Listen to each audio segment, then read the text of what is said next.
is dangerous.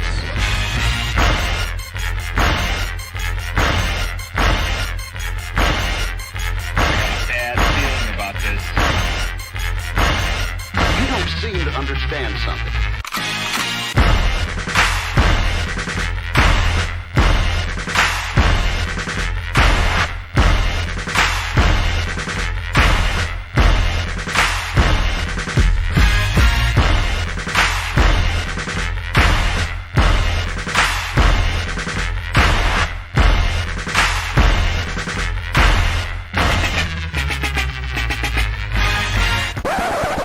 The thing that I like most about being a dad is that I see that I'm about to impact the world.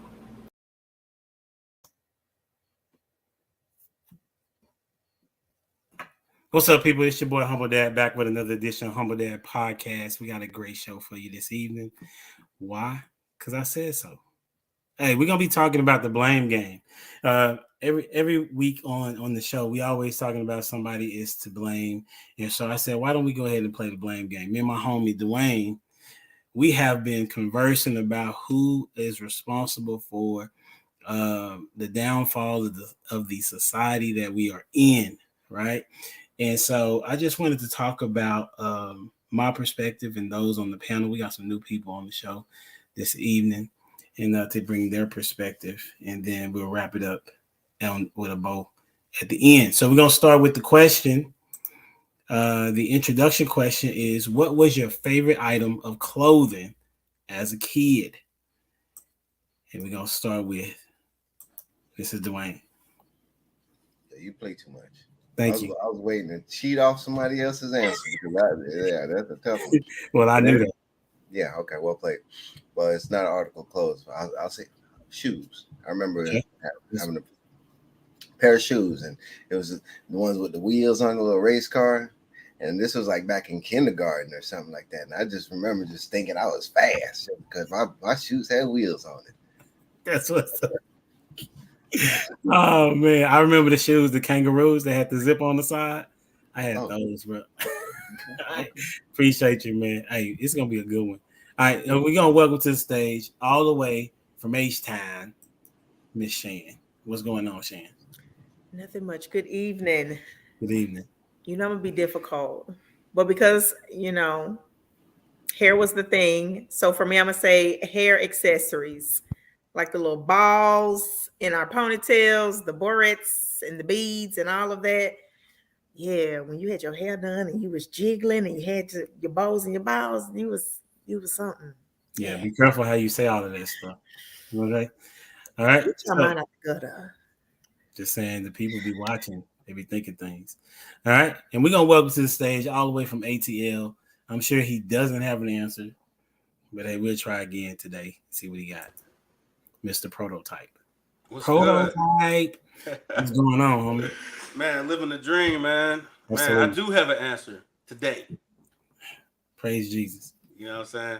Nah, man, my favorite item, man, when my mom used to get her income tax, she got me some Jordan 12s. Man, I thought I was hot. You know what I'm saying? When I seen those them joints in that KRS-One video back in the day. Yeah. Wanted them ever since, man. And when income tax came around, she blessed me with them. So yeah, that was my favorite item of clothes. What grade was that? I think like 7th, 8th, something like that. Did you still have the shoes? No. Okay. Well, some people had the same size shoe when they was in the 7th grade. You know, I do, but nah, I haven't worn Jordans in years. That's a bit. I'm not a fan of Jordan myself, so I got you. All right, then we got two newcomers coming to the stage. You know what I'm saying? This guy thinks that he's cooler than ice water, ice and double ice on it in the Eskimo suit. My homie, my friend, Mr. Tyson. What's up, homie? What's going on? Shan, you from A-Town. That's what's up. Yes. So favorite item of clothing for me was shorts. I used to love wearing shorts because in my family, we got big calf muscles. And back in school, I used to use this. I used to love just showing off my calf muscles. And I had hairy calf muscles at that. So I always felt like as a kid, I'm more of a man than you. You know what I'm saying? Because my calf muscle was bigger than yours. and I had hair. Where a lot of the other kids, they didn't have hair. You know, we had the N1 shorts, Bugle Boys, Ralph Lauren. I mean, we had it all. So if it was for me, definitely some shorts. I had to show off them calf muscles. That's what's up. That's what's up. And I've known this young lady, I mean, ever since she was probably 12, 13 years old. I taught her half of a crossover. You know what I'm saying? I don't know if she used it or not, but she said no in the backstage. I'm going to welcome this young lady to the stage, Miss Joanna. What's going on, lady? What's up? What's up? Hey, y'all. I don't remember that crossover, so you're going to have to show me that another day. I'm curious. But my favorite item of clothing was also shorts, specifically basketball shorts. I'm a hooper, so that's what I wore all the time, all day, every day. I remember that. I remember that. Even at church, if it was allowed, if my dad, that was your dress-up outfit. Mm-hmm. I remember that. Shane, you remember Mama D, Daddy D? That's their daughter. Yeah, she's grown now somewhat. All right, so we're gonna get straight to it. Pretty simple question. Oh, and I'm sorry, I didn't tell mine. Mine was the starter jacket. The one that pulled over, you know what I'm saying, had the Dallas Cowboy jacket. My mom got me that one Christmas. I guess she had got a bonus check or something. You know, that's when they was winning. So it meant a little bit more than what it may mean now. But nevertheless, it was the starter jacket for sure. All right. So here we go. So first question, very simple. Who is to blame for you being who you are? Who is to blame for you being who you are? And the way that it works for the newcomers, I'll choose somebody and then you'll choose who you want to go next. And we'll start with Mr. Prototype. I knew you was calling on me. You have to know, man. It's a short panel tonight, so anybody can get it. Oh man, it's on. Man, so I hung out with my cousins a lot, man, and they were all savages. So they're kind of to blame for who I am, man, and running the streets like a pup. I was the athletic one, so they didn't let me do no dirt, but I was just the one always with them doing dirt. So it kind of like started out. It created a little monster that didn't do anything illegal. Kind of like old boy in Boys in the Hood. Was it Trey? Yeah, basically.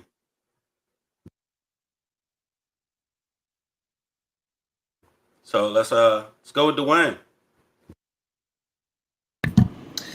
I would appreciate that. I definitely have to say myself because ultimately, it's a choice whether certain things impact me positively or negatively. It's up to me whether or not I choose to follow through, follow up, go through, proceed, stop, go, all that extra stuff. It's up to me.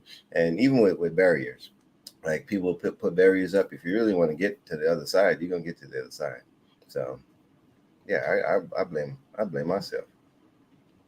How about you, Shan? I was also going to say myself, but also kind of, I guess, the people around me, family members, experiences that I've dealt with, and then the choices, of course, that I decided to make based on the examples of people around me and just my personality. So really me and all life's experiences is what made me who I am today. So let's go to Ty.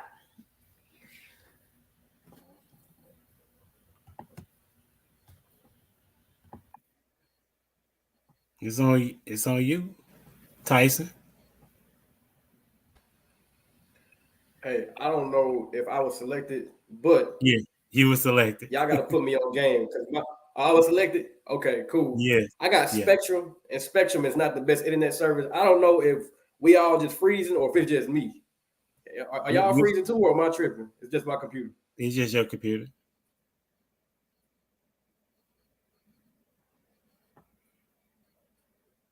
And you're freezing again. You might have to go out and come back in.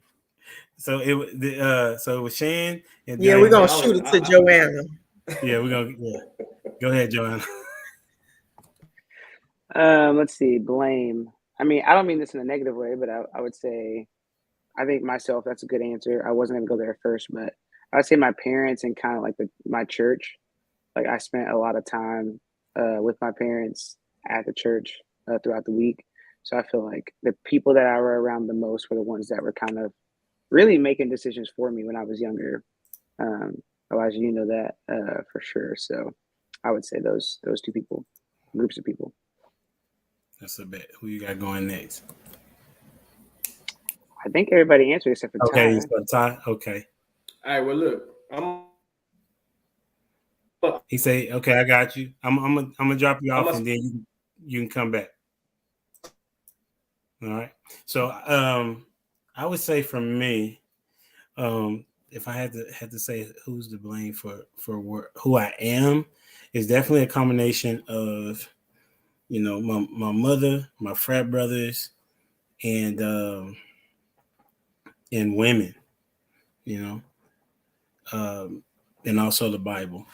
I say my mom because that's who I grew up with. I say my frat brothers because that's when I understood what it was to be somewhat of a man, even though, just like Prototype said, they didn't always have the right way to be a man.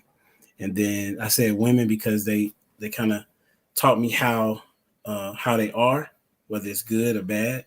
And so I kind of took my cues from them as how to treat other women. And then the Bible definitely is I kind of get my standard from there.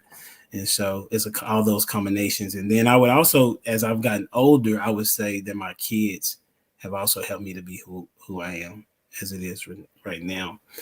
Because anybody with kids know that they will, they challenge you in the best way to see who it is that you are. Character building. Is that what you call it? Character building? Character building at its finest.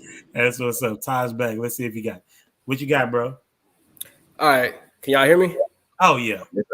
Oh, man. Okay. Yeah, I had to get closer to my router. But I blame my parents. They are definitely the reason as to who I am. My mom is like super energetic. She acts like she's in her teens or her 20s, and she's getting close to 60. And then I get my personality or my humor from my dad. And I really pride myself on the type of humor that I do have because I get it from him.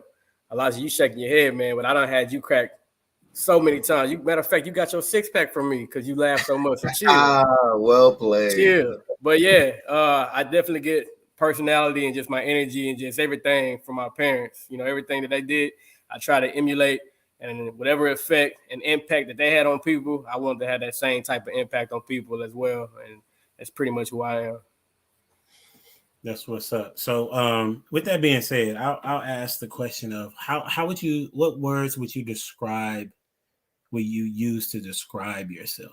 Give me 3 words, 3 or 5 independent words, I guess adjectives that you would describe yourself with, based on the fact that these people have kind of created who we see in front of us. Right? And we're going to start with Dwayne. Here you go. You are so consistent. Come on, boss. Dwayne is known for staying on mute and trying to talk. We've been doing this for a year. Man, I was only at 2, so I was waiting for somebody else to give me a 3rd one. No, I would say man, put the question back up on the little. It's not. I didn't even have it up there. I just said it. I said, okay, I'll write it, bro. Which 3? I forgot you and your GED education that you got, bro. Come on now. Hey, no. Now Shane, let people know that I didn't tell you. I didn't say that. That's what you tell us. That's my scapegoat right there. But GED only gets me so far. Okay. Name or state name 3 adjectives. Okay. To describe you. This is probably what they be doing like at church when people don't know the words to a song and then they mess up. So they gotta put it. Yep. Please. Yeah. Give me some more time. Okay. Yeah. No, I'll say first word would be loyal. That would be my first word. Next one would be determined. And the next one would be outgoing. Would that be an adjective? Mm-hmm. Okay, all right. It describes you. All right, cool. Who you got next? Joanna, come on with it. I was hoping I got some more time. It's only 6 people. I know. I was playing the odds. I feel you. I would say hospitable. My parents have definitely been hospitable and are still hospitable. I would say critical, more of myself, but also can be of others. And I would say loving. I think my parents and my church, they have really big hearts. Maybe that goes for hospitable, but I feel like I try to love people very well. What's up? Let's go prototype. Man. All right. I would say. Oh man, I think I only got 2. Sorry about that. No worries. I really only got 2 for real. I have Bro, if you don't find a third one. I mean, I don't know. I can think of 2. I can think of 2. Well, we're gonna find this third one for you then. If you don't say it, we're gonna say it. All right. I'll say confident, resilient, and I don't know. I'm gonna give you the alley oop on the third one. The third one, I would definitely say a woman hater. Oh my gosh. I'm just kidding. Watch the show, you would not understand. No, I'm just kidding. I would say the word that comes to mind is care. Care? Yeah, care. I think you care about people. Passionate. Okay. I will go. Oh, passion is a good one. Yeah. It's okay to be. As long as you ain't say stubborn, I'm good. I was going to say bullheaded, but I knew it was on your mind, Shane. It was. Like that. I knew it was on your mind.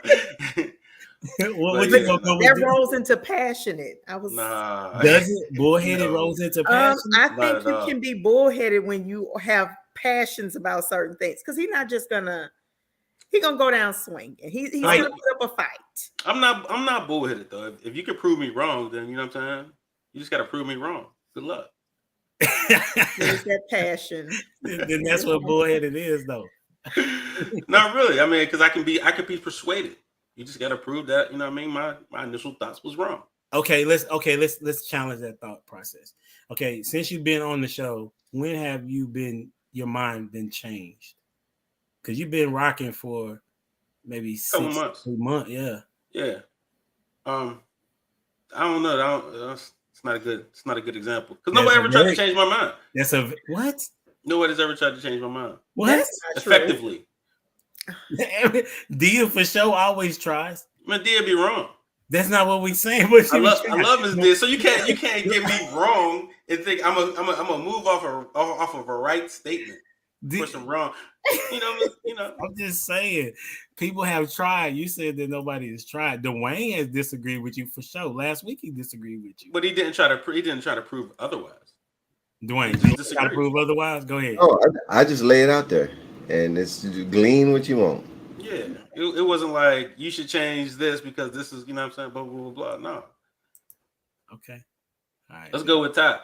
Go ahead, Ty. It's on you. All right, I would say definitely humorous. Pride myself, like I mentioned earlier, on humor. I definitely believe humor is the remedy to a lot of ailments that's in the world. And no matter good or bad, if some type of humor is involved, it's good for the soul. Courageous. I'm not too afraid to go out on a limb and put myself out there. I like to be as transparent as I possibly can.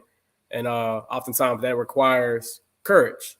So courageous would definitely be one. And then importantly is inquisitive. I am super inquisitive.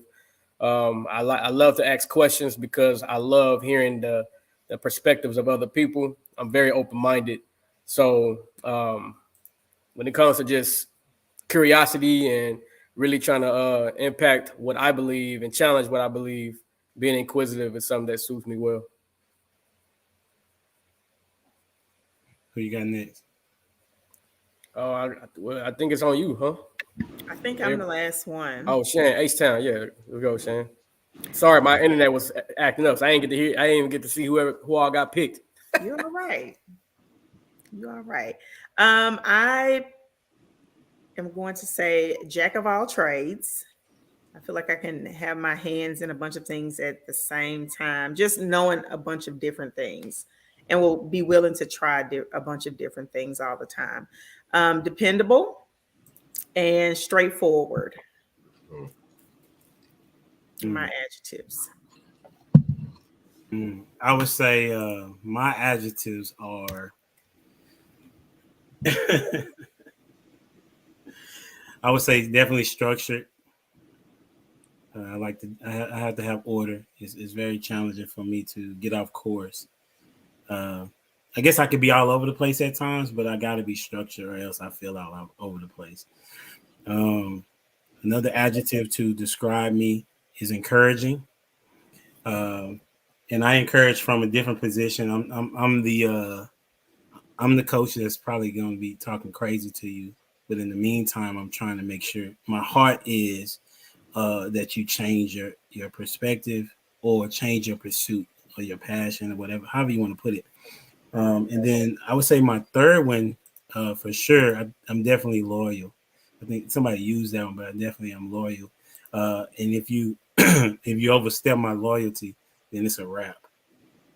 So, you know what I'm saying? So that's me. I've had friends that are no longer my friends just because they did something. I said, I can't see you the same no more.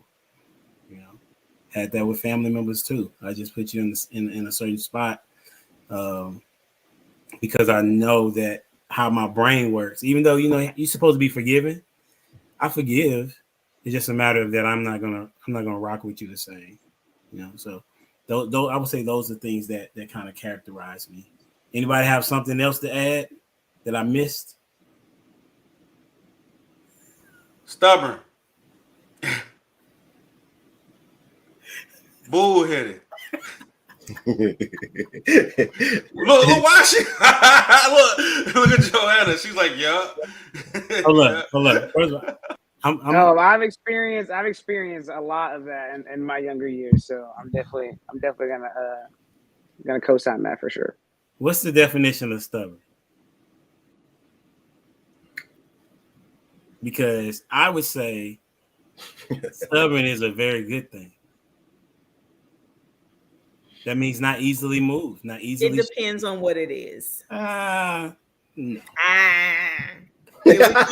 stubborn and bullheaded currently. It depends on what it is. Okay, it depends. Okay, the definition it says in spite of good arguments or reason to do so. Yeah, that ain't me then. That ain't me. It just be happening that most people don't have good arguments. That's what I just said. Sound like prototype. That's what I just said. That's a fact.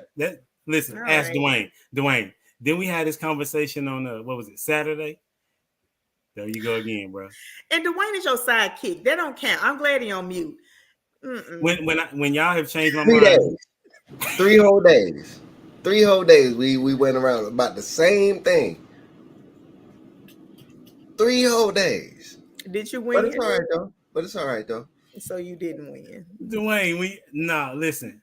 Win to me, it's about understanding. Like if I can finally understand your perspective, all right, cool. All right, did I understand your perspective? I believe so, and I understand yours. Exactly. All right, and we'll probably get to it today. You talking? You think I'm stubborn too? You asking me? Do I think you're stubborn? You came off mute. You know I said you. Hey, hold up. So prototype dad, is his name Tatu? No, he's prototype. All right. Yeah, so hold on. So your internet is only allowing you to catch the middle of syllables? No, I'm getting everything. I just thought I thought y'all had called him Ty earlier. So I'm like, wait a minute. I don't want to be saying something and y'all calling him Ty and y'all really talking It's to me or prototype. him. You know what I'm saying? So Yeah, it's prototype. but absolutely, you were stubborn. Absolutely. I am appalled that you even asked me that question. You knew I was going to say yes. That is crazy that you asked me that. Of course you were stubborn. Yes, absolutely. Okay. Absolutely. I Where's the cannot wife? begin to tell y'all the amount of back and forth me and this man has had. And I'm sure y'all can relate. But it's all in good fun. It's all in good I don't know. fun. Me and HD normally agree. So Because you both are saying the same thing currently. So that means we must that, be right. listen. Listen, that's just what that is. All right. So we're gonna go to the next question. Okay. I thought it was gonna be positive energy, but I see that ain't what it is. You know what I'm saying? Stubborn is a good trait. Many of you all are too easily moved because you read the title of a newspaper article. You know what I'm saying? All right. So here's the next question. Don't get in your feelings. Okay, here we go. I'm leading to something. Who is to blame for you being married or single? Who is to blame? I'm leading somewhere. You don't have to say name. I'm already off mute. You go ahead, then. Who is to blame for you being married or have been married or single, whichever one, or wanting to be married? All of those in there. You can say any one of those. Well, for the men, you are. For the women, the men you deal with. It's never the woman's fault. Dang. Okay. Who you going with then? Who you going? I know. See, we definitely disagree on that one. Go ahead. Who you got going next on that one? Man, let's go with Joanna. Whew, this is a question. I mean, I guess my overall answer, this may be a cop out, is God in a sense has not allowed it. But I think outside of that, I don't know. I would say myself, and I would say also probably the men I've been talking to. You're not wrong, prototype. Yeah, I would say just my own personal growth, where I put myself to meet men that would be good future husbands. But I also think the men in the dating pool nowadays got a little. It's a little rough out here. Oh, this is about to be good. Go ahead. It's a conglomerate. I'm not gonna take myself out of it, but it ain't like it was before. That's all I'm gonna say. So, let's toss it to Shan. Shan, what you think? For me being married, it was my fault. I'm to blame because I accepted a proposal and then I went through with the marriage. Right? We don't have to accept a proposal. So if a woman accepts a proposal, I think she is to blame for being married. As far as me being single, I think it's a mixture of things. Because no one person is I would say to blame for the fall of a marriage. Yeah, prototype, we know. You're gonna say to me and our time, but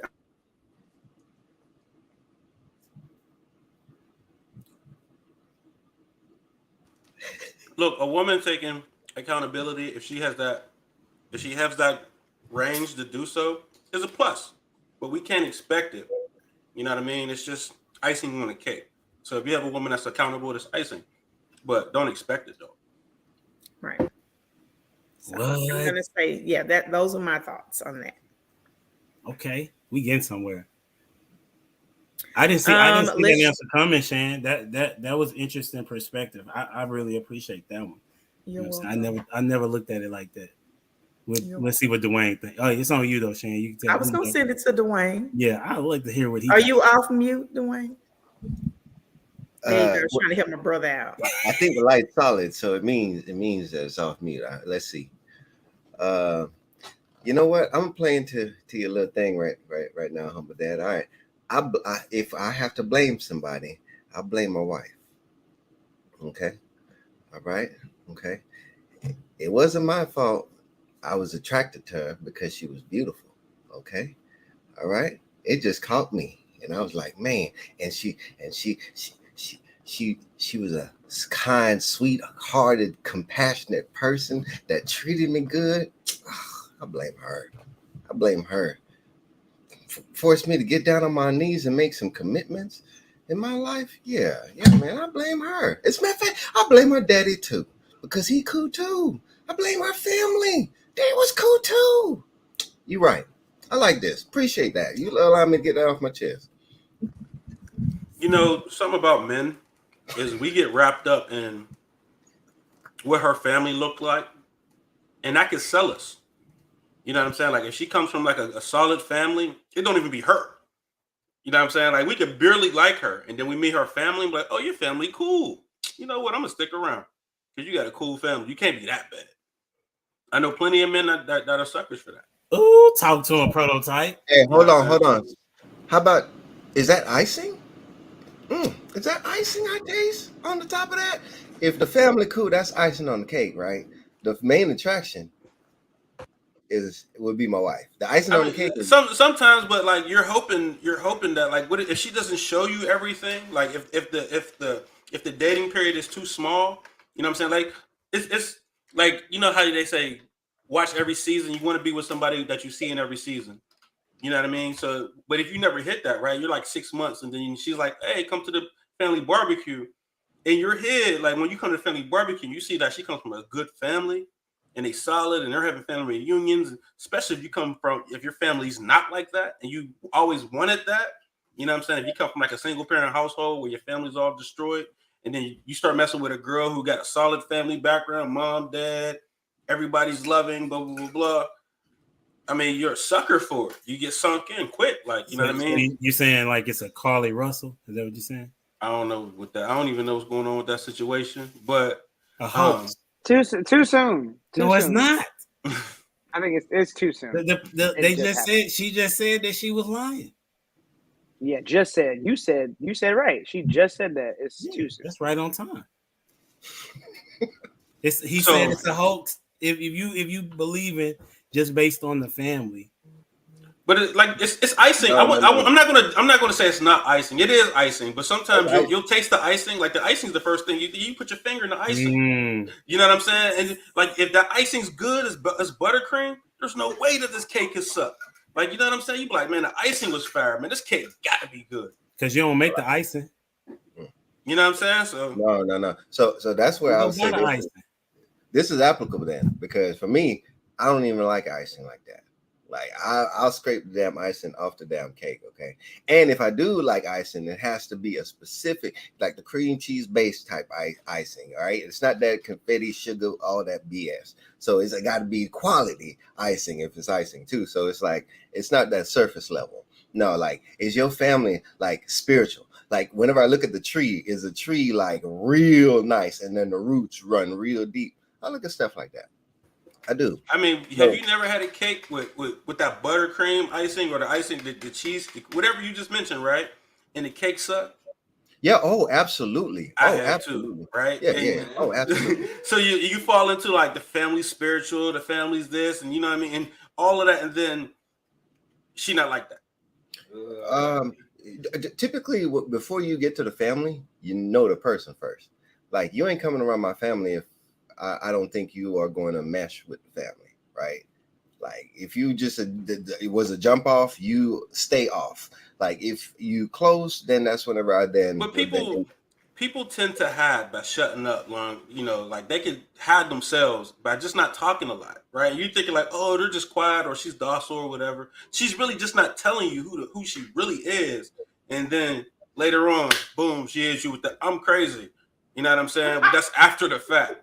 Yeah, but that could be all of it. Like that could, I mean, but crazy is relative. It's just she probably does something you don't like. He probably does something you don't like. But if you marry, right? Like that's where I'm like, if you got to the point of marriage, like you gonna put in the work. Like that's how I look at it. Like as for it's till death do us part. So we got to put in the work. So I don't look at it as like, oh, I got tricked or no.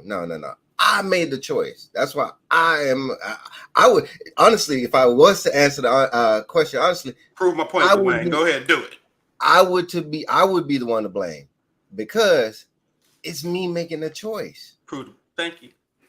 It's me making a choice. But my choice was then influenced by what I observed. Period, point blank. So it's I observed it, and I was like, all right, cool. That's what I want. And you know the beautiful thing about it? God worked like that too. God worked just like that too. You got to ask for it. Ask for it. Ask for it. And once you ask for it and then it's given to you, you can't sit around like, I didn't ask for this, because you look dumb as all get out. You spend all that time asking for something and then you finally got it. So that's how I look at it. Are you Tyson?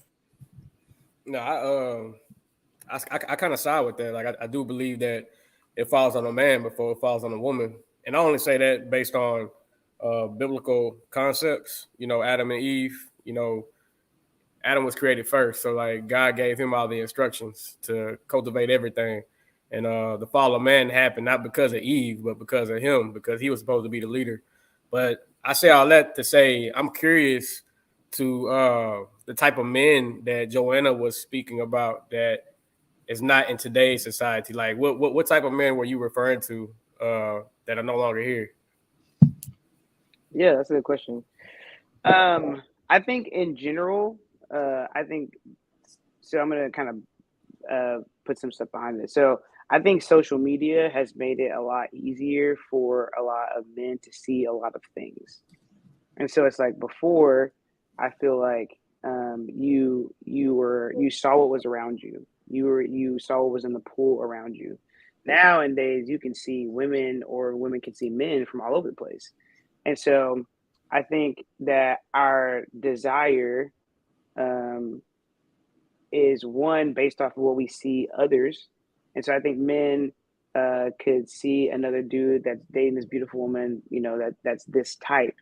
And so when he sees a lot of that, that now becomes his type, which is not a lot of what he might have around him. And so that affects how he sees the women that are around him. Same thing for women. Women are see men that are a certain type, whether it's like fit or, you know, what have you, and they desire that thing and what they're presenting. And so the people around them are not good enough. And so I think it's a little bit of, I'm not saying it's all just men, it's men and women too. But then, I mean, I'm a person who loves chivalry, and I feel like that is kind of mixed. There's not really men who are just really trying to, that I've experienced, really trying to lead. They want everything to be either 50-50 or like, you know, you do your part, I'll do mine, and not really taking the reins. Those are a little bit of some of what I see. I don't know if that answers your question or if you have like more specific questions. Yeah, because he's inquisitive. He said that, and I appreciate that. He's asking questions. Hey, but are you pausing again, Tyson? The next one. So, if I could chime in a little bit, yeah, go ahead. The guys, the guys you're mentioning, right? They typically people aren't raised the same anymore, right? But what I will say is, you mentioned leadership and chivalry. Those are like completely two different qualities. You know what I mean? Like, yeah, right. So, but chivalry is quote unquote dead because men aren't rewarded for being chivalrous. You know what I'm saying? If men were rewarded, the reward being what? Winning the girl. Who are you being chivalrous to? Like, you know what I'm saying? So a lot of the time it's met with like men being chivalrous to a woman is met with, oh, he's strange or he's too nice, or you know what I'm saying, there got to be something wrong with him because he's nice type situation. Like in general, men are rewarded with being good to women. You know what I'm saying? We see like, oh, women like this kind of guy, that kind of guy, and we're only going to adapt to doing what we see work. So if we see more men act like jerks and that's how they win, oh well, that's how we win. We, you know what I mean? We getting the prize. Yeah, I mean, I feel like if that's the women. But the same thing can also want, be said for like women. Like, hold on, Ty. Let Joanna respond real quick. Then you come back. No. I'm just saying if that's what is that what women are attracted to, and that's the women that they want and desire, then that's fine. I mean, I think there are going to be some women who don't want that. And so then where are those pool of men is all I'm saying. I haven't found a lot of them. And so I respect that. They adapt to what they see, but how much of that is you being yourself and you being somebody that's different because of what you desire? Well, we asked the question. What was the first question? Who's to blame for making you become who you are, right? And it's kind of societal. You know what I'm saying? Like you see society and what's working for the people who wins. You know what I'm saying? If I'm a young man who wants a pretty girl, well, what are the pretty girls? Who are they dating? Well, I got to be like the dudes they're dating. If that's what I want. You know what I'm saying? And as much as women say, I want a guy like this or want a guy like that, it's odd that a doctor and a drug dealer to a girl is the same kind of guy.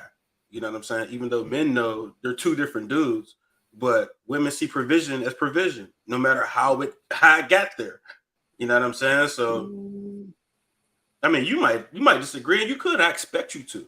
You know what I mean? But from our perspective, that's what we see. The reason why that is, Ty, you gonna come in? Are you there, Tyson? Yeah. Y'all can hear me, right? Yeah. I was gonna say like what Joanna was speaking about men being a certain way due to social media, and then the influence behind that. I do believe that it's true. However, the same can also be said about women, which makes it extremely difficult for men to find a woman of character, right? You like gone are the days where, you can just pull up at a restaurant or just anywhere and just try to chat with a woman. There's a huge chance that she is highly influenced by not only her friends who are also influenced by social media, but the hip hop scene. I don't think a lot of us realize the type of effect the hip hop scene has had on our society. Right now, you got like city girls. I don't really know what that means, but every time I see the hashtag, it's always some popping off with women, and they just acting crazy, right? Like it looks good, but would that be a woman I would pursue in marriage? Absolutely not, right? So the same thing can be said about women in terms of social media, but I like to hear people talk more about their personal experiences as opposed to just putting this general statement that all women are like this or all men are like that. Anytime that I talk about women, it's typically based on what I've experienced, and I'm not going to tell a woman or a man that women out here nowadays are they're not like how it used to be. And that's no disrespect towards you, Joanna. Just me personally, based on experience, it's more like, yo, let's call a spade for a spade. These people are being influenced by what they have around them, right? They're being influenced by the media. They're being influenced by social media. And oftentimes, that's going to be the result of any type of interaction that is had, So this whole feminist movement that came about because of social media, all this hype of, putting women in these leadership positions. And that's not to say women can't be in leadership positions, because they most certainly can. But it's come a point where a lot of these women, they abuse that power and they step on the heads of men who actually put them in power to be the type of women that they're pursuing to be. So I think you got to look at both sides of the sword whenever you're looking at men who are influenced by social media, but also women who are influenced by social media. Yeah, and that's why I said both when I was explaining. I said, men are influenced. I probably didn't hear my internet probably cut out when you said that. No, you're good. I mean, I think I always try to switch it back. Like men see this and they want this, and women also see this and they want this. I think the majority of the people that I'm around, not saying that Christians aren't influenced by social media, because we definitely are, but I think there's to me, I feel like a higher desire for character in those circles and what we're looking for and what you're pursuing. And a prototype, you're right, there's not, which is sad. But based off of the Bible that we're reading, the God that we're seeking and trying to serve and pursuing, that I think that because that's more the people that I'm around, well, not anymore. But typically it kind of sucks because you feel like the character should be different than the world.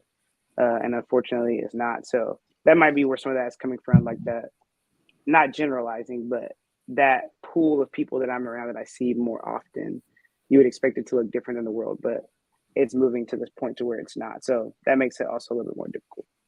What would you blame that on, though? Like specifically that pool of people that you're referring to, like the way they are, their behavior, the way they present themselves, right? You want to separate them from the world, but like you said, that's not the case. Like, why do you think that is for them?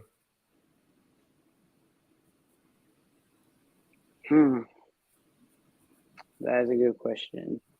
I mean, I think it could be I think it could be a lot of things.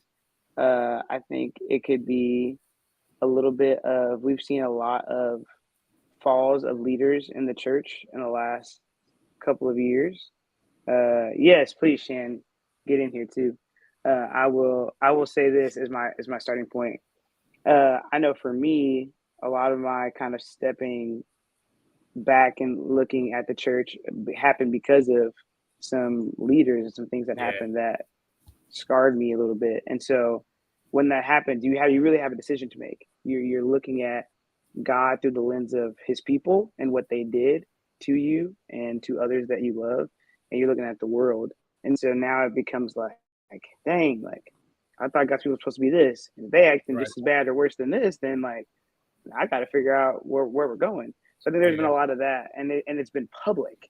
And so like for, I've watched the fall of what is it, that huge church, I can't think of it right now, Hillsong.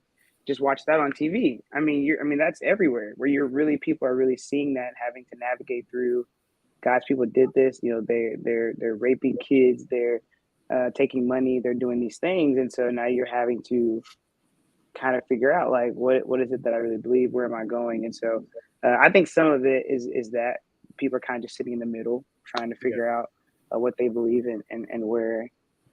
Sorry, did not know. I'll be careful. But yeah, that's like one of the things that I have to say. No, that's real. What you got, Shan? I mean, I agree with Joanna in that perspective. Are we going to that specifically, or just just on the point that she made? Either way, however you want to answer it is cool with me. I know she mentioned, just the dating pool, and I mean, I can agree and attest to some of those points with social media, but even I believe the podcasting has made it difficult as well. I know this is a new thing that we're putting out here, but there's so many different perspectives, right? I think women have a long way to go in understanding exactly what it is that men truly desire in a mate, because we've learned by just doing this, there are a lot of fallacies that we've grown up with concerning men. Also, there's a lot of things that men don't understand about women truly. And then I think a lot of trauma that people are consistently dealing with in terms of just relationships. It doesn't have to necessarily be romantic relationships. It's just relationships in general. Things that they saw with their grandparents, things that they saw with their parents. Those have also been major influences as well. In Black communities specifically, not having males in the home. I do believe that we are making some great strides in men taking ownership, men coming and really trying to step in, be leaders, taking care of their children, working through issues with their wives, but we have a long way to go. So we are products of all of that. I didn't grow up in a healthy home. Did I know it at the time? Not necessarily, but growing up and finding some understanding, those traumas and those issues make it difficult for me in the dating pool, more specifically. So I think it's just a bunch of different things that we are dealing with, and social media does not add to it as well. I like to chime in on something. I think also it's not just in the single realm as well. As for the impact of social media, social media has an impact in marriage as well. So my wife shared an interesting perspective with me where she saw a video where the lady was at like a pool or a little vacation spot with her kids, and she takes a 20-second clip of them having fun and enjoying themselves, and then she then goes back to on her phone and just social media, just all about her. Meanwhile, the mom is at home taking care of the kids, seeing that on social media, and then wanting to have that life where they're able to go on vacation, do all these other things, where now envy and jealousy now creeps into their hearts because they're not getting to go out and do all those other things. So it's an interesting perspective because, like we look at other people's lives and we think, oh yeah, they got it all together, when behind the scenes it's all jacked up and got a whole bunch of filters all on the top of it. So it also then impacts marriages as well. You see, that's the thing. Like back in the day before social media was here, you didn't have this psychology of comparing yourself to other people because it just wasn't out there unless you physically was in that person's presence. You know what I'm saying? So now that social media is here, say it again. I disagree with that for sure. Yeah, it's more prevalent today because that's what communication. Social media just give you more people to compare yourself to. Yeah, that's my point. Point. But I'm saying, but before that, you were comparing yourself to your classmates, the people close to you. That's what. So you were comparing yourself to the classmates, right? But you didn't necessarily just see their highlights 24/7. Social media is all about highlights. You don't get on social media to post your lowlights. You get on social media to post your highlights, things that don't happen every single day. But social media gives the impression or the illusion that this is happening every single day in my life, when it's in reality, it's not. And again, oftentimes people can be influenced by that. And like Dwayne mentioned, if you have a marriage or you have a couple that's dating and you have a man that may be struggling within his insecurities with his woman, and then he goes to social media and sees this woman catering to her man, he may be crazy influenced by that and bring that back to the household, get into an argument with his woman, and there's no resolve within that because the foundation of that argument started with him looking at the consistency of this woman catering to her man, this intimacy that he's introduced to. Whereas if it was like you mentioned, Elijah, if it was just your classmates, you're not seeing that intimacy on an everyday basis. You know what I'm saying? Like you got things to do in your everyday life back in the day when social media wasn't there. But now that social media is here, you can literally just sit here on the couch and look at everybody's lives and be influenced by that. And that really has an impact on your psyche, especially the psychology of a marriage or a relationship. So, social media definitely has its qualms, and you got to know how to control that within yourself, But social media, so we're going to blame it on social media. Well, it's really just a matter of what it is that, what is it? It's the algorithm. So it's really a matter of, what do you like? What do you not like? That's what's feeding you. So it's just more of who you are is what you're seeing. So when you say that, so when you say something such as, well, it's social media. Well, social media is a microcosm of what it is that you already think and believe. Yeah. So you just hitting more of that. So for example, if I want to watch basketball and I'm clicking on hearts for basketball, then that's what's going to pop up. If I'm looking at things about relationships, about marriage, about whatever the case may be, that's what's going to come up in my feed. You see what I'm saying? So, but check this out. It's gotten so advanced to where you don't even have to look that stuff up. Your phones are like listening to the things that you're saying. So the moment you open your phone, there's an ad that's going to pop up. That proves my point. Based on the conversation that you're having, right? Yeah, that proves my point. Yeah. That's what I'm saying. It's just more of what you already. It's feeding you more of you. Yeah. So when you say it's social media's fault, you can't blame it on social media because it's feeding you exactly what you like. Well, no, this is what I'm saying. Let's just say hypothetically, you're getting into an argument with your wife, right? Your phone is picking up everything that you're saying, right? There's going to be a portion of this algorithm that's going to be in social media that's going to be plastered on your feed that you didn't look up. You didn't look this up. You didn't search it. However, because you said this in this argument, it's going to be on the feed and it's going to entice you based on this argument that was said. That's how I can get you. You know what I'm saying? Yeah. And the only reason why I say that is because I've experienced it before. I've experienced where I've been in the heat of a moment with one of my partners or my lady, and we're sitting here arguing or going back and forth about something, and then boom, the next thing I see on social media is literally what we were talking about, and it's almost put together in such a way where it sides with my position and not their position, which psychologically makes me feel even more superior than the person that I was in the back and forth with, although I could be in the wrong. But social media is fueling my mind into thinking that I'm right based on what it heard me say, as opposed to what I searched.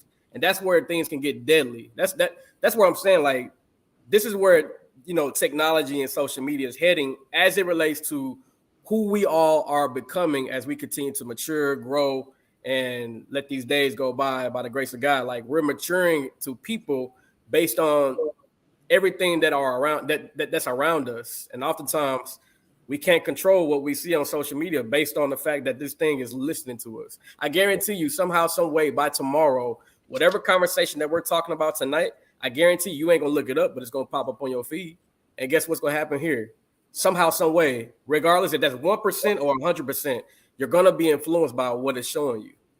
That's the science behind it. So, and that's why I would say there is a malicious intent to social media. The purpose of social media by design, they've admitted this, is to get you to spend as much time of your day on the application. So it makes you addicted to it. So every time that you get a message or somebody likes, there's an endorphin loop that's being triggered. So get that dopamine by design. Thank you. So by design, that is exactly what they're trying to trigger with it. So as for these things, whenever we look as for the fruits of the flesh, social media to me addresses all of them. If I'm trying to keep my mind clear, and then I'm scrolling through the feed, all of a sudden you see some thumbnail with a Photoshop big hindquarters, right? Like it's right there. Somebody with their titties hanging out. It's right there, and it's like as you're just scrolling. So these things are just being placed out there for you. But then again, at the end of the day, it's our choice whether to use it or not. So it is our choice whether we're going to consume it. But then to consider the people that do choose and they're not aware of these addictive properties or the purposes behind it, the malicious purpose and the malicious intent behind these applications. If they're not aware of that, that's where I do see it becoming dangerous because it's deceptive. Interesting. Go ahead. You just got to ask yourself, to your point, Dwayne, like, whenever you see somebody that's, let's just say like this setting right here, right? Imagine me just constantly in my phone as this is going on, right? Not only is that rude, but now I'm not even being involved in the conversation because I'm being influenced by what I see here, right? And then that's when it becomes malicious because let's just say I'm going out to eat with a couple of friends and that's a time to be intimate. That's a time to get close and laugh and have a great time, right? But if you got two individuals, it's a table of four, and you got two or three individuals in their phones. What is the fourth person supposed to do? Get in their phone as well? Well, what's the point of having this intimate dialogue or this intimate experience if we're just going to be influenced by this?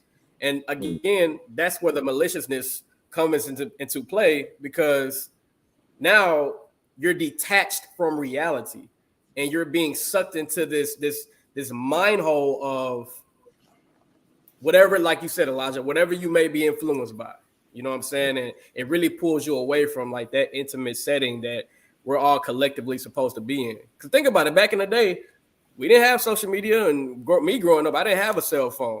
I was forced to go outside and interact with my friends, you know what I'm saying? Interact with my shorts and show off my big calf muscles, you know what I'm saying? Had I had social media, nobody would have seen my Harry. You feel me? Very big. Yeah, so all I'm saying is, social media is going in a direction, and it is extremely important, not just for men, but for women as well, to understand and become aware of just the finite details of the impact it can have on your psyche, because it most certainly can impact everybody else. Y'all sounded so nice. Y'all trying to blame social media. Okay, this is interesting. Those that are doing it, right? Okay, so let's get down to it. I think Joanna had it. She was on it to something as well as Prototype, and I think I may have won this one because of something Prototype said. He said that it was women's fault for men acting how they're acting. You can go back in time. You said that, and you say it's always the man's fault, but you clearly said that it was the woman's fault. Do you remember? Because I said men aren't rewarded for being chivalrous. You said that it was women's fault because of how they are. So the man is going to, chivalry. Women reward bad behavior. If that's what's similar to what you were saying. And so if another guy sees that this guy is being able to get this woman because of how he treats her, then the other guys are going to do the exact same thing. So that's you putting the onus on the woman to have her have a different disposition.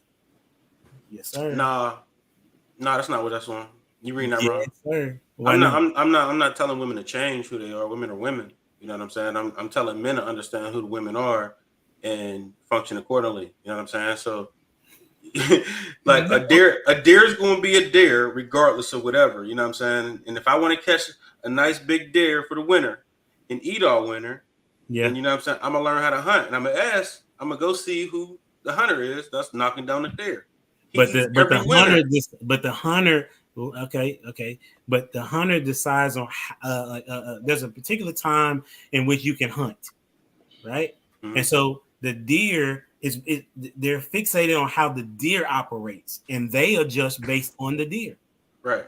Okay, so if you want to eat. So what I'm saying is, so women. This is why I tell y'all, if women are the ones that control the dating market, because they are the ones that decide who goes on a date and who doesn't. You saying they decide, but that's a fact. Like if I think it's emotional genetics. The reason why that the date happens, one, the guy asks, but the woman has to say yes or no to the date. Yeah, but just because she says yes or no, it doesn't say she decided. It's just her femininity moved to say yes. What? Like she doesn't have control over herself. Nah, bro. You lost this one. You lost this one, bro. You know what I'm saying? She can't control herself. She does whatever she feels. That's how we. But what he's saying is like the fixed thing is the woman. The changing thing is the man, based on what you said.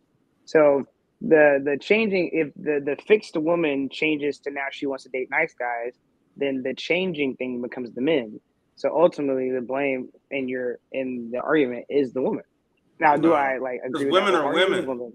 Women are women. And men are men. Women can't change. No. Well, meet Prototype. Women are stuck figures. Girl, we're stuck figures. Let them just float on over there in space. Oh no! She has to have opportunity to talk. I love to argue. I love. Proto, you said you men got can't one. change?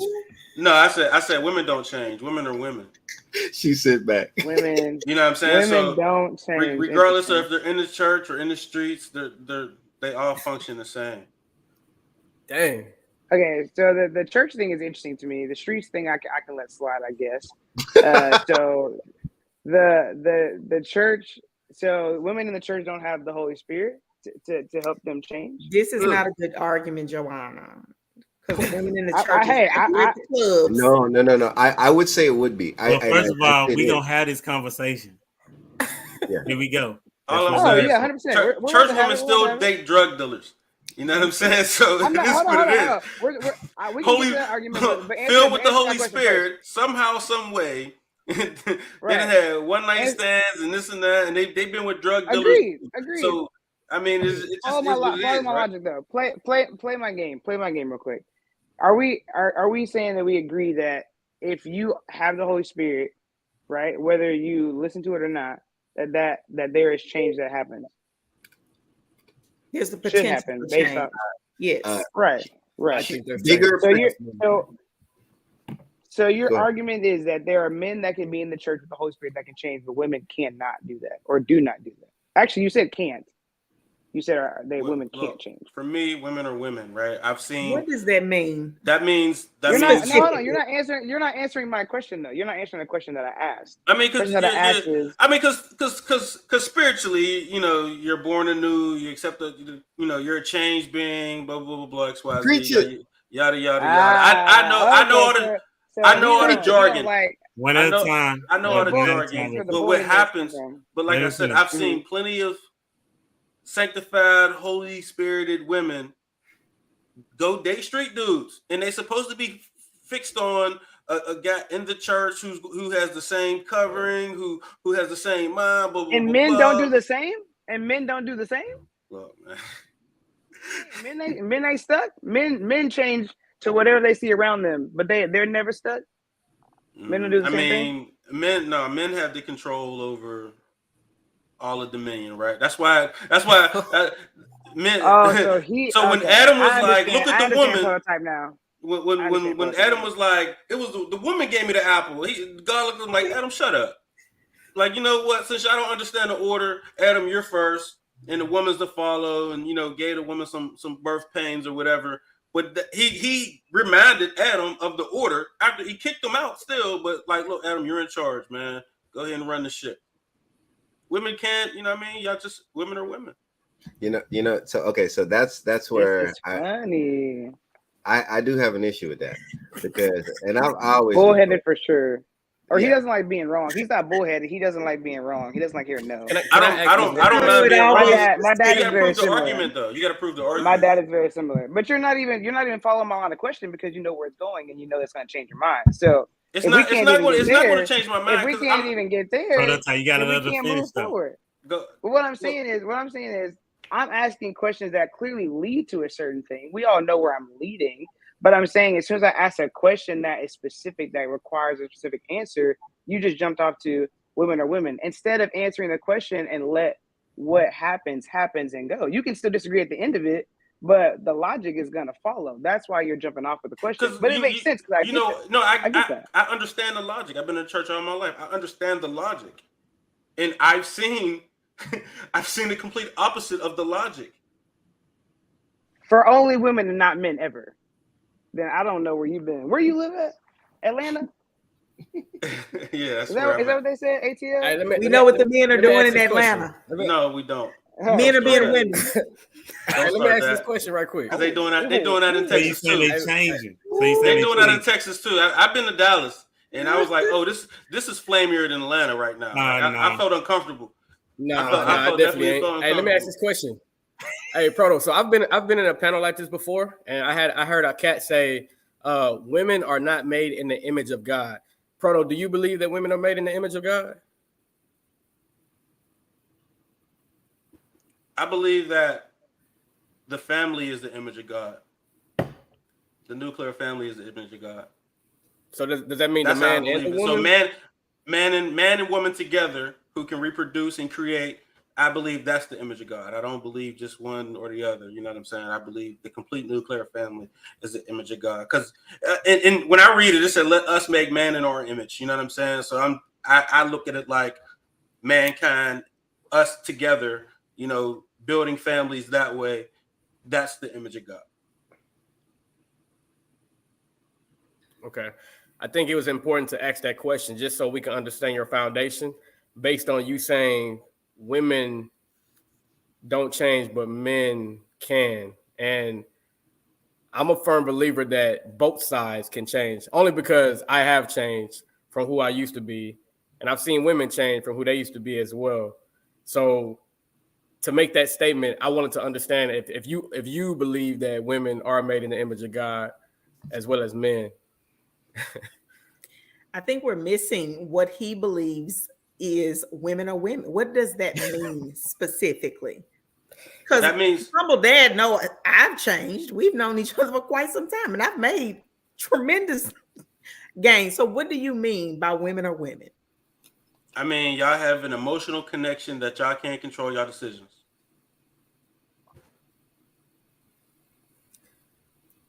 That sounds like a mic drop. I mean, do y'all need me to interject for y'all? No, we don't need him to interject.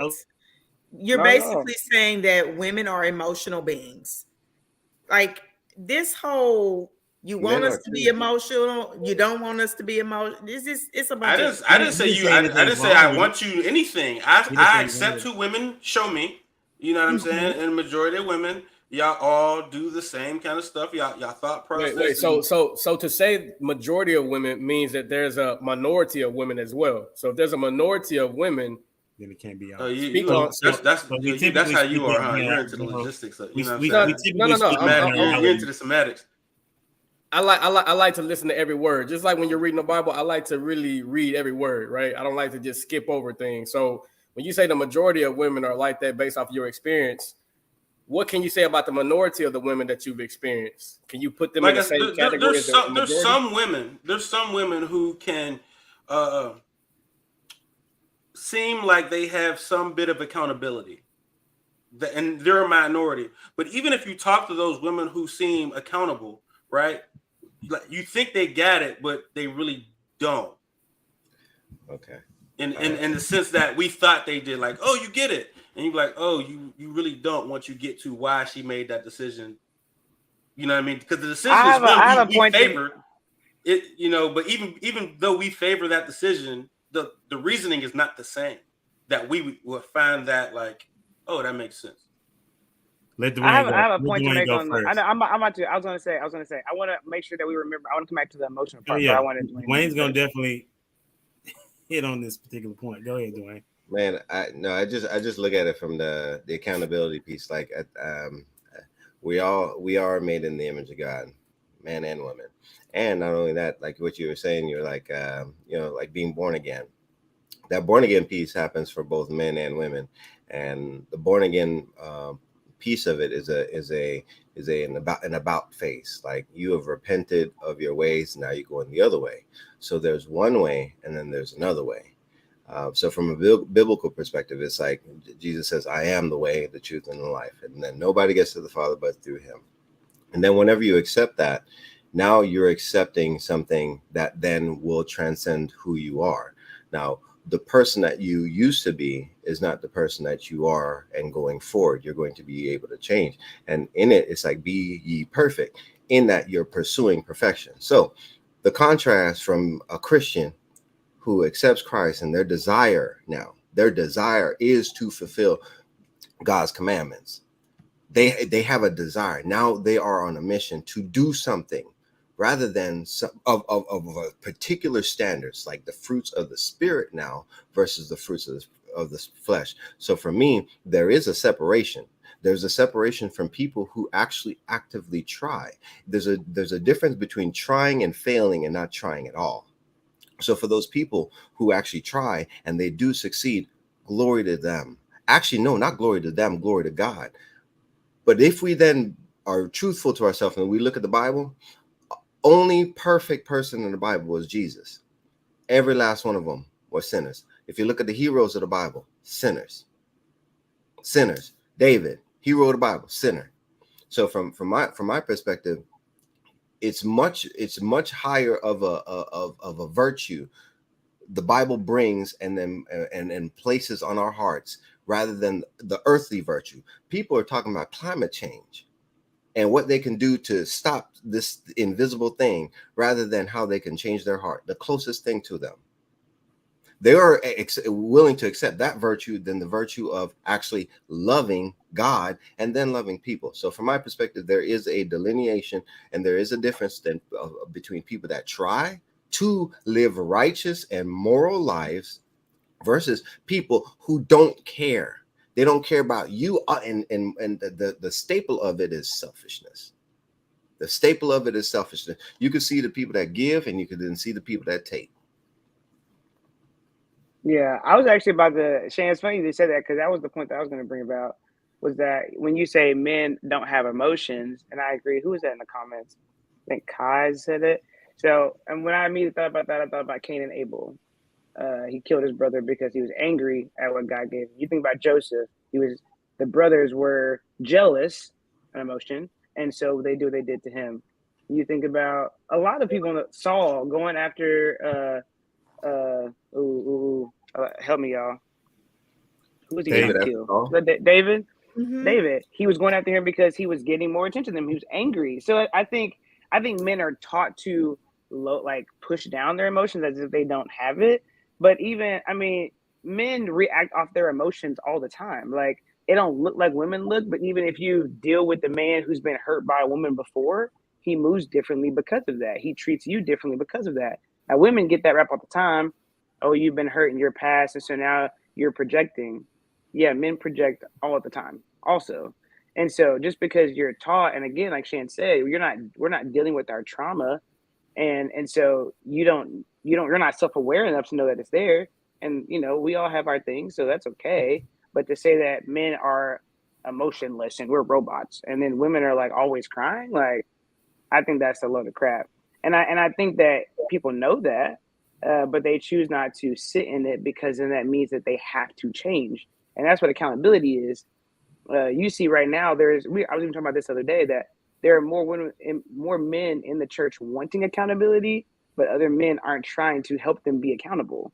And so it's like women, I feel like, do, in some sense, do a good job of trying to keep each other accountable. We like going to group together. People tell our friends about themselves in a quick hot minute. Come on, y'all. Y'all, men want to sit and cheer on each other. Nah. No, ma'am. I know, ma'am. Nah. Okay. If it even happens, hold on. If you guys can even get together to be accountable. It has to be. I've been in plenty of circles. Okay, watch this. Okay, let me. Sure, my circles that I've been in for that's a long awesome. time. But the majority of circles and I've been in, as a teacher, has been on these panels, as interacting with family members, women do not hold each other accountable. I don't even know why you may hold some of your peers accountable. But the reason why we are where we are is, in some regard, is because women do not hold other women accountable. Do you know that? Let's start with the mothers. I haven't even finished yet. Check this out. The situation that you even went to bat for Carly Russell, saying that it was too soon, when she should be that should be you. It should not be too soon. She did something that was wrong. She should be. So what I'm saying, you didn't even hold her accountable. You was like, it's too soon. No, I'm saying it's for you to talk about. You're not in her circle, so what am I holding her? What is some random person holding her accountable for? I'm not a random person. That's the people. I'm not a random person. I'm not to her. It doesn't matter. Carly? Once you do something that's public, it's no longer a random person. You have allowed yourself to be exposed to the public. No different than people that don't know me on the internet. People don't know me on the internet, but they get to view me through when I'm talking here, right? So so what it is that they see, I can understand why they would get their perspective of me once they see me in person. So we cannot. So you're taking into account everything that everybody says to change your life. No, that's not what I'm saying. Listen to what I'm saying. Okay. I'm gonna go back to what I said. Even now, you're still saying you're not even holding her accountable in the conversation we're having. You're still saying, well, you're not in her circle, so you can't say. That's what you're saying. That's mean that you can't hold another woman accountable. But you're trying to hold me accountable right now when the words that I'm saying. Okay, because I know you. But you don't have to know me to hold me accountable, is what I'm saying. You don't have to know me to hold me accountable. If you hear me say something wrong or something that is that's not right according to your particular philosophy, you have all the authority to say that because of what the amendment says. There's a freedom of speech. Sure, right? People can say whatever they want. When does the mind your business come into play? When it comes to somebody when you do it like Jamie Foxx, when he had it in private. When you make it a public thing, it is no longer mind your business. You have allowed yourself to be able to be talked about because you have made it public. And so talked about is different than being held accountable. So you're saying you're saying LeBron James, let's say LeBron James, he has millions of people commenting on his posts all the time. You're telling me that he's supposed to read through all of it because he's a public person, read through all that and say, hold on, listen, because that's what you are saying. You're saying that if you're public, anybody is able to speak and hold you accountable for something. Sure, they can speak, but to hold me accountable to change, that's not for everybody. That's for the select few people that are around me. I'm listening to you and not a random person who doesn't even really know me. That doesn't make any sense. Well, it makes perfect sense. You know what I'm saying? Like okay, we want to go back to the Bible. Who did you know in the Bible? Nobody. But they hold you accountable every time you read it. Yeah, the Bible was written by men through the Holy Spirit. The Holy Spirit don't know lives none of them. inside of me. You The don't know none of Holy these Spirit people. lives inside of me. It was written through men by the Holy Spirit. So I trust that. And I trust the God of the universe that's not in time. So That's what I'm where are we saying. going with that? You're conflating. What I'm saying is that I'm you not don't conflating. know the people in the Bible, right? So Okay, what I'm saying, true. let's use your example. So you're saying that I have the Holy Spirit, so then I should be able to hold LeBron James accountable. No, I don't even know if LeBron has a Holy Spirit. So I don't know where that comparison even came from. That's the comparison that you gave. You said that I cannot hold. You said that the Holy Spirit, if you have the Holy Spirit, then you can be held accountable. The Bible has you saying that. I did not say that. Okay. This is what you said. People in the Bible have the Holy Spirit. Holy Spirit lives in them. I said the Bible was written by the Holy Spirit through those men. Okay. Yes, through those men. Yes. Okay, and so you're saying that the Holy Spirit is what's holding you accountable. Is that right? No. It holds me. Well, then you're not standing on what you're saying. Then you're saying two different things. How am I not? Because Okay, finish your comparison. This is what I'm saying. Because a person is public, and and you put your stuff on display for people to judge it. You are able to hold people accountable because of what they are presenting. You don't have to know a person to hold them accountable. This is the problem with people currently, that they don't think that nobody can hold them accountable because they're not in their circle. Yep, but I think because we say something, it's not necessarily holding them accountable. I think there has to be some kind of consequence to the accountability piece. I mean, from what are we talking about? Well, I guess that's how I'm seeing, because like I can say something to someone, and it is what it is. Like, you know, if somebody litters right on the floor, and I say, hey man, like that ain't cool. Like I said something, but it's not holding them accountable. Like holding them accountable will, like, what would that look like? How would you hold somebody accountable for littering? Using your words and letting them know. That's the most you can do. Nobody can punish anybody other than if they're your kid. But I think that accountability piece, like I think, like whenever I hold myself accountable, it's like that's a form of punishment, because it's like the easiest thing to do is just like ignore it.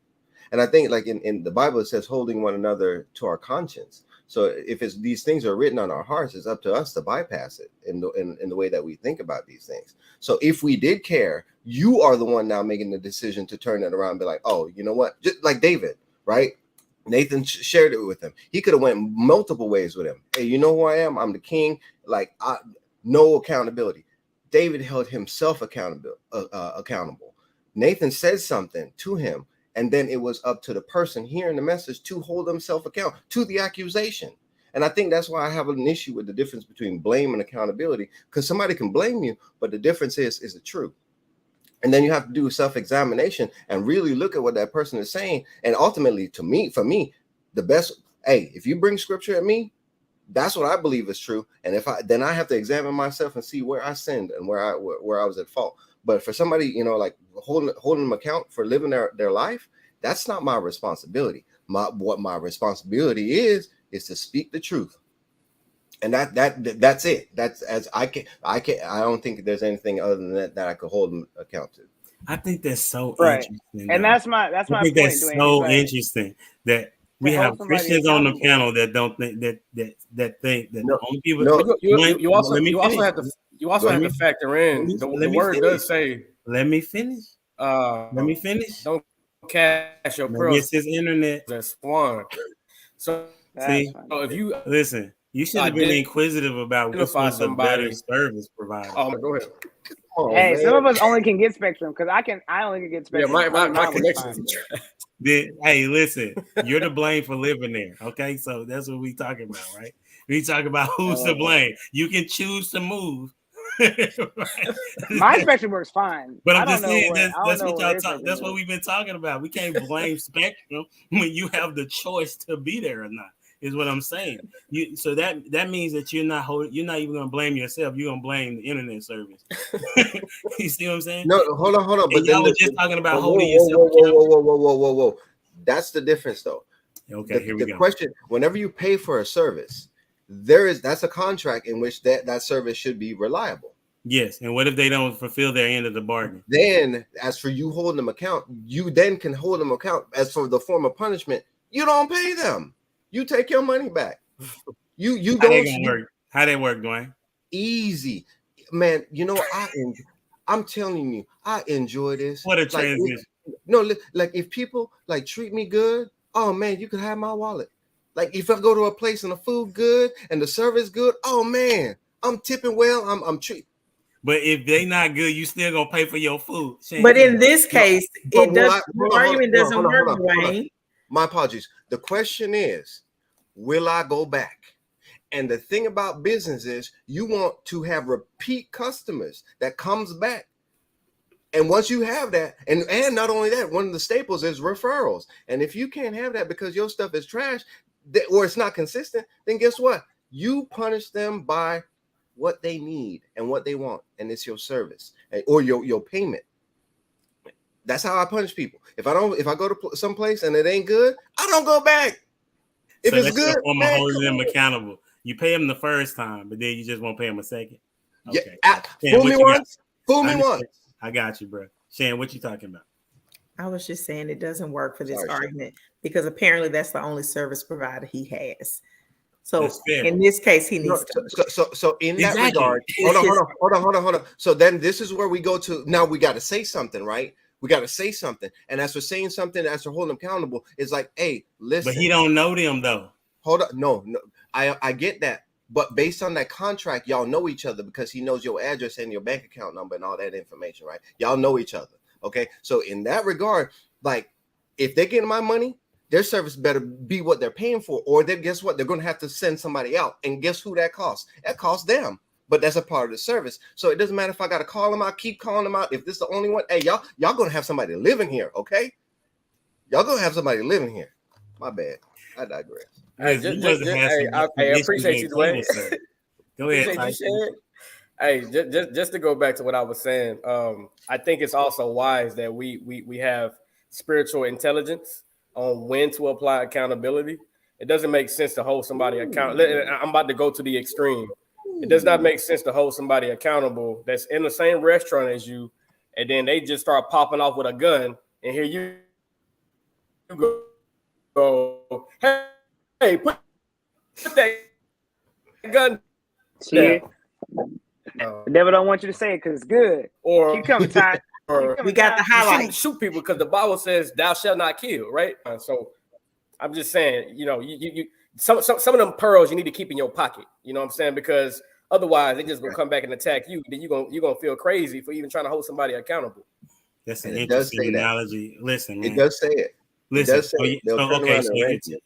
So this is the interesting thing, and this is exactly one of the problems that we're having in society is that nobody thinks that they should be held accountable other than their group of people. When most oftentimes the people that are in your group are exactly like you. Okay. That's why you are in that group with them. Most oftentimes the people in your group are not necessarily holding you accountable.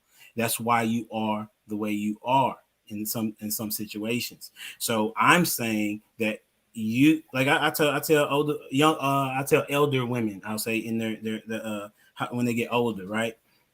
I say, listen, you all need to be talking to these young women about their behavior. Okay, you don't have to know the woman to let them know that your experience is something to be learned and gleaned from. That makes absolutely no sense to say, if I don't know you, then I can't hear what you're saying. Most people don't even know their pastor. They just go there and hear a word. You don't know him. He don't know you. But you're going to listen to what he has to say to glean from him. A person that has been married, why do you have to know them to say, okay, what is it something that they're saying? Okay, you don't know Michael Jordan, you don't know Lisa Leslie, but you will watch footage on them to see what can you glean and what can you learn from them. You don't know none of these people, but you're always trying to find out what somebody else is doing to gain a different perspective, something that you can add to your tool belt. There are many people that watch all different types of platforms and podcasts. Why? Because they're trying to either want to be messy or they want to learn something so that they can apply it to themselves. So, and they don't know none of these people. But to say that, well, if you can't hold me accountable because I may have said something crazy, that's not a good place to be, because everybody needs to be held accountable. And there's a blame to go with everybody. That's why I was telling you about women when we was talking about the dating pool. Women control the dating pool. Women decide who goes on these dates. Women decides what type of man is going to continue to get the dates. Women, you need to change how you go and try to look for a dude, because dudes are adjusting to you.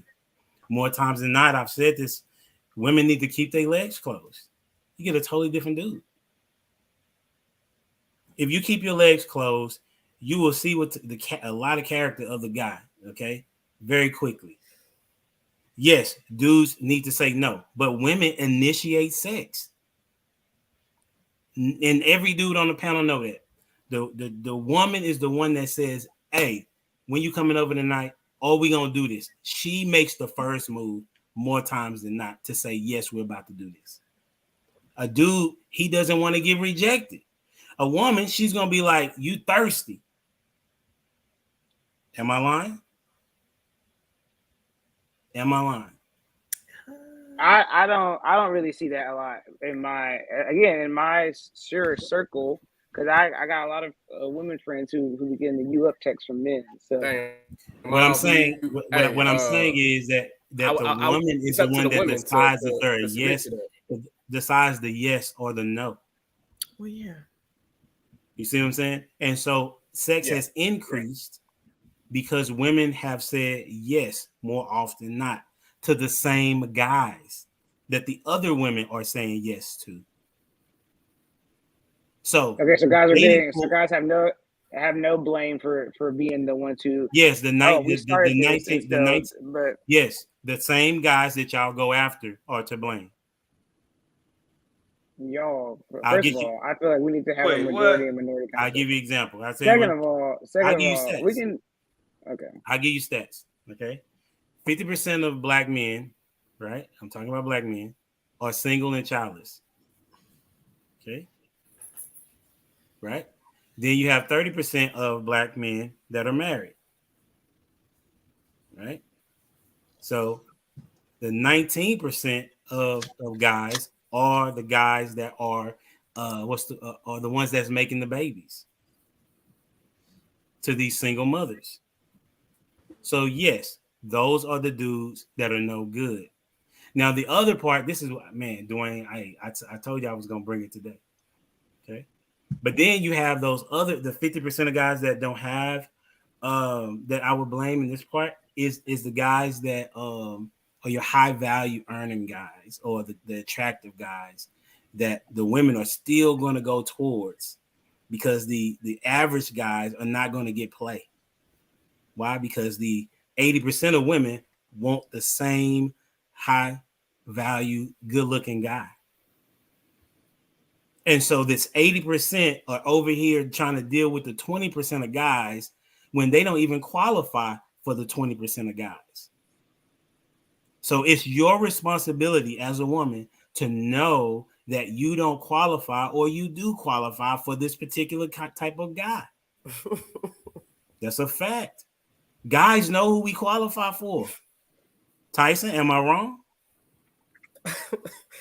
That qualified word is funny, man. But to your point, I think a guy knows what type of woman he wants, and it would it will most certainly be based on the type of him to make him better. So I think y'all are, this is wild. Y'all saying men pick women based off of a woman that can make him better? Yes. Yes. Men. Oh yeah, well, wait, women are helping. Time out. Y'all, Every man don't have men. You got a lot of men don't have the opportunity to get. Definitely got to learn truly from men. Want. Go ahead, Prototype. A lot of men don't get the woman they truly want. They settle for companionship for a woman that's like meets the bare minimum most times. You talking about most men? Most men settle for the woman that meets the bare minimum. You know what I'm saying? And women, on the other hand, like you said, are going after that 20% guy. But it takes them, or a 10% guy, it takes them getting ran through out of all the 10% before they realize, hey, this ain't my level.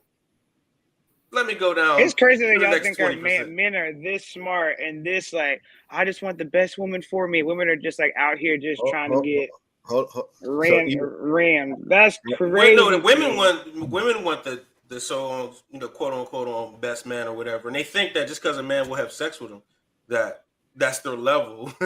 But the reason why sex is not that accessible for men as women think it is. So they think that they're on that stage when a man will sleep with anybody for the most part, no matter where he's at on the spectrum. Like he'll reach down to the bottom and he'll go back to the top. You know what I'm saying? All over the scale. But women are fooled into thinking that just because this dude up here slept with me down here, oh, I must be up here because he slept with me. And that's not the case. But it's crazy. Y'all think men are hold on. No, it's men are smart. Hold on. Think so. It's whenever you think about smart, it's a soft pitch. You can't be mad at men for swinging at the soft pitch because it's difficult to swing at the ones that are high valued women, or those women that desire to make a man, knows how to be a helpmate in order to make a man better. In that regard, meaning be able to connect. People say it's 100% that you're coming into a relationship. 100%, 100. You bring 100, you bring 100. We got 200 together. No one is 100%. We are all broken. Now, the optimal, we want the optimal, but as we all settle in some regard, well, he might not look as, or his, whatever it may be. So as I'm sitting here hearing it, it's like men naturally want to spread their seed. They'll go as high as they can get, and they'll go as low as they can get because they're fulfilling that natural desire. So if anything, it's not smart because they could mess their whole life up with the wrong one. And that's what we see happening. What would be smart is if they were able to control themselves and their desire. That would be smart, because as for simping, that's just, you're shooting crabs in a barrel, especially in this culture. That's exactly what it is. Like Tinder, all you need to do, so you that face-to-face connection in which we're talking about with those people close. No, you can get on Tinder and you can just don't even have to meet up with don't even have to have a conversation with a person. No, just a few things, algorithms match up. Dwayne, you ever been on Tinder? No, sir. How you know?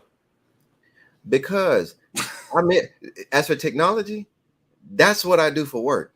So as for social media, I grew up in the age of social media. MySpace, Xanga, all this stuff as all these things started to start up. And then whenever you got into, and here's the difference. Here's a significant difference. You had stuff like eHarmony, right? Which would then match you up to certain things that would then have certain values and characteristics associated with it. Now it's shifted to Tinder, which is more of a promiscuous and fulfilling your cardinal desires. So you're not out there looking for a wife on Tinder. No, you'd be stupid to do that. But you'd be smart if you just trying to look for some cat from a guy's perspective. Because guess what? It is out there. They got an app called Plenty of Fish. Throw your line out. You ain't got to do no work. Just troll.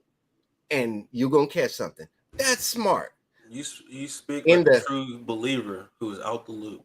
Because that's the thing. We're sitting here talking about who to blame, right? So whenever we fall for our own desires. Like that's a part of an emotion where we want, like whenever we fall for that, because we see all these things, we see the baddies and all that, we see all this, and we want to go for that. That's stupid. The Bible even talks about that. Don't go that way. They lay their beds. They want you to, they entice you and seduce you to come that way, and it tells you not to. So from a man's standpoint, that's where I say that's where the onus is. It's not smart to allow your carnal fleshy self to then fulfill its own desire. That's not smart. What is smart, spiritually smart, is to conquer those desires and die to yourself daily. And then guess what God will do? He will reward you. That wife that you want, he'll fashion all that for you. That's how I see it.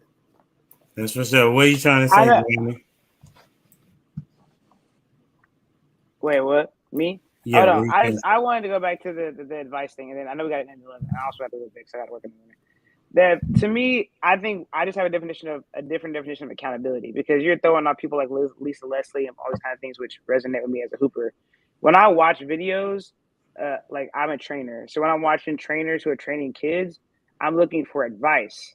But Tyler Ralph and Dwayne Wade, they can't hold me accountable to teach my kids these things. So can people give me advice? Sure. Do I watch podcasts for advice? Sure. Do I even go to church for advice? Sure. But holding me actually accountable to do the things that you're telling me to do, they can't hold me accountable because they're not near me. Can they give me advice? Absolutely. But Lisa Leslie isn't texting me saying, hey, did you do that drill that I showed on Instagram that 1 million people watched? Well, you don't know who I am. So I think that maybe our definitions are just different about, I agree that there are a lot of people who do search for advice. Who holds them accountable to actually follow through with that advice, I think are going to be the people that are around you. Now, do I agree with you that I think people tend to choose people that are around them that are similar? I could agree with that. I think it takes a choice to choose people who will not do that. But I still think that doesn't change the conversation about advice versus accountability. That's all I wanted to end with. Cool. Hey, what I was saying was that you could hold Lisa Leslie accountable, not necessarily you could definitely type in the comment section your opinion and your thoughts, is what I'm saying. Will she read them? I don't know. I mean, she's on a grander scale. She may listen to somebody else, possibly, right? But that doesn't mean that you as an individual cannot say something to her, is what I'm trying to say.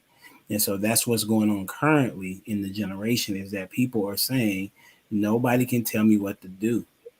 Nobody can tell me that I'm doing something wrong unless it's inside their circle. And I'm saying your circle is not always the best for you, as we can see in the modern age.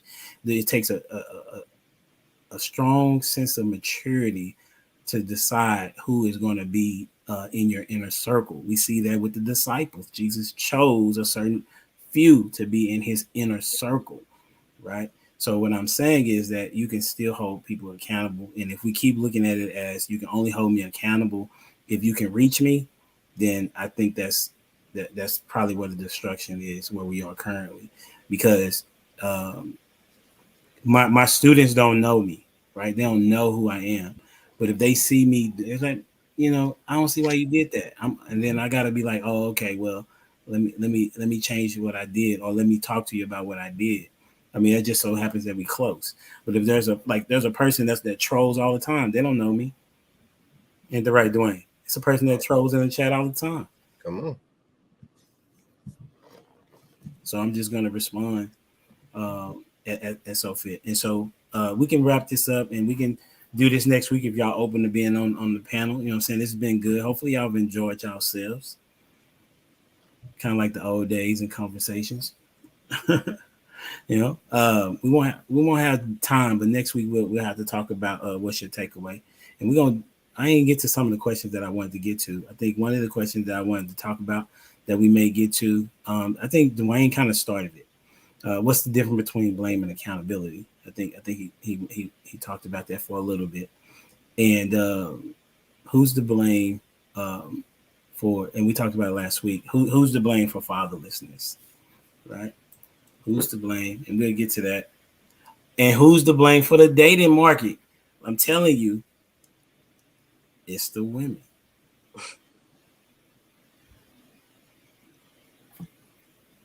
So you can catch Shan on Instagram, you know what I'm saying?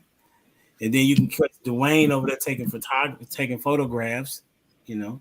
But he's anti-social media.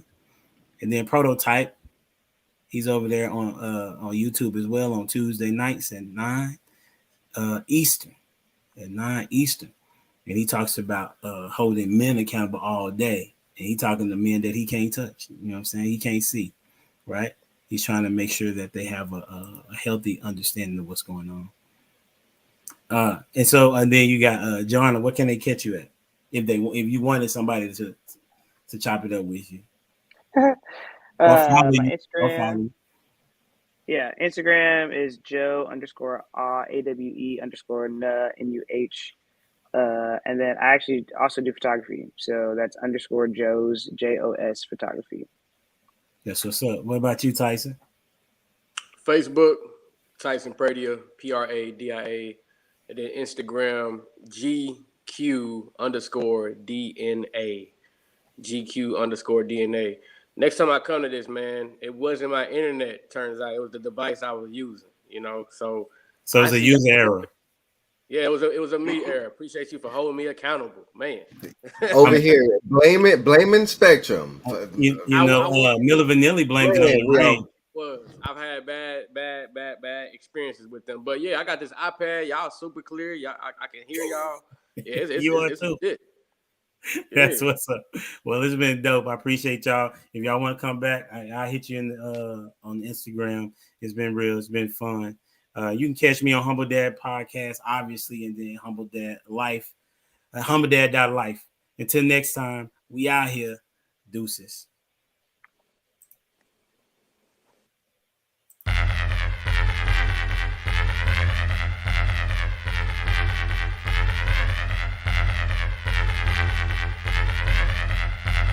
The boy is dangerous.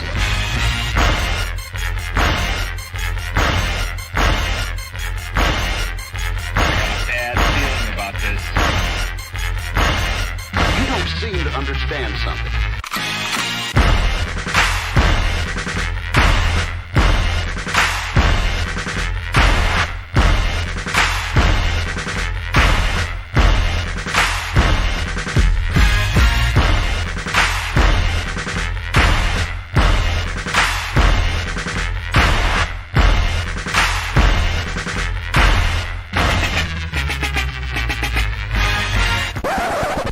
The thing that I like most about being a dad is that I see that I'm about to impact the world.